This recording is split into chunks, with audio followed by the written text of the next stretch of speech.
Assalamualaikum warahmatullahi wabarakatuh.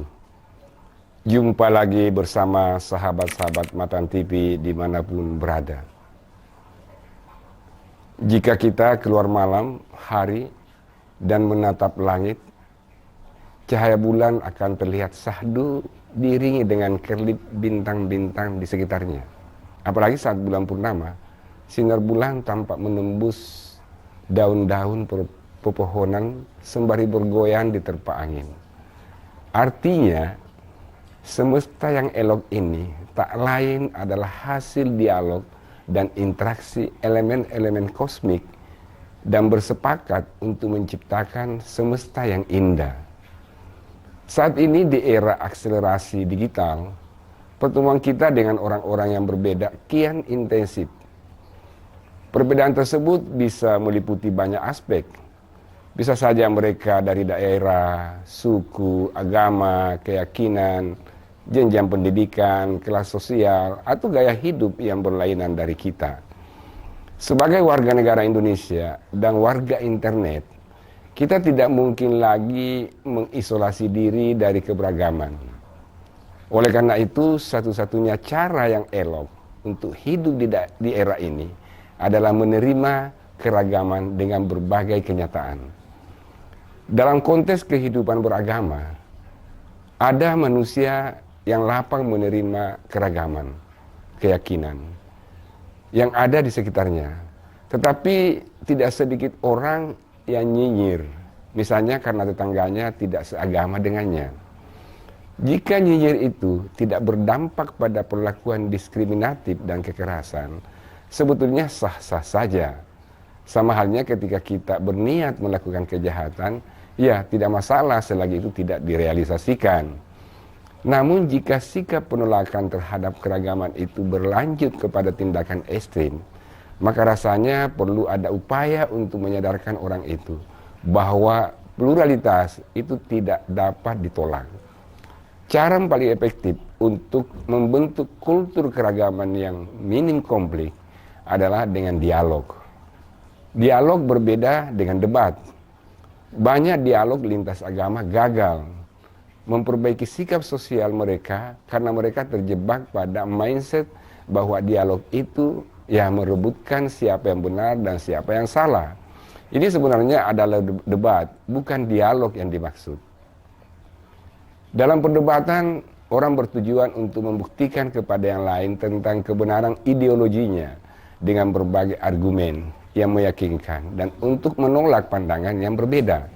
Sementara tujuan dialog itu bukan untuk meyakinkan lawan bicara kita, tetapi untuk belajar secara terbuka dari seseorang. Dalam dialog tak ada dominasi dan monopoli pandangan satu pihak terhadap pihak lain. Yang paling penting, dialog memuat dimensi relasional. Dalam dialog kita tidak hanya mengenal pendapat orang lain, tetapi sekaligus mengenal manusia yang lain.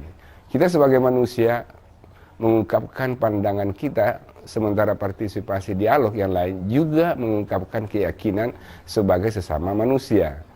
Aspek manusia bertemu manusia inilah yang menjadikan dialog mengandung unsur relasional. Melalui dialog, kita memiliki kesempatan untuk mengenal diri sendiri dengan lebih baik. Pelan-pelan kita akan menyadari bahwa eksistensi kita berarti bagi orang lain, demikian juga sebaliknya. Namun, dialog bukan semata soal bertukar gagasan saja. Dialog bukan hanya soal perbincangan teologis di atas meja. Esensi dialog adalah untuk saling memahami satu sama lain untuk mengambil substansi itu. Banyak cara dialog yang bisa dilakukan. Misalnya, titik ya, kanu, ya, titik di situ ya, tidak kelihatan tadi. Ya. Sudah dialog, Pak? Ya, mulai dari situ dialog.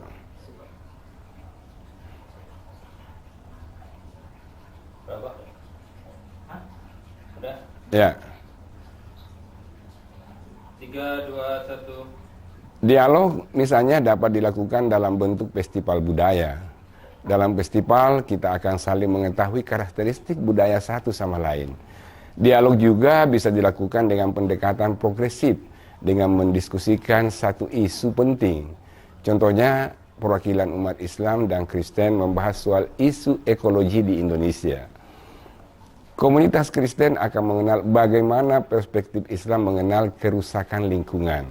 Sebaliknya, umat Islam juga akan mengenal bagaimana doktrin Kristen soal menjaga lingkungan. Selain aspek diskusinya, relasi antar manusia menjadi penting dalam konteks ini. Rumah akan terlihat baik jika genteng tidak memaksakan keramik untuk menutup atap. Pelangi akan terlihat indah jika satu warna tidak mendominasi warna-warna yang lain.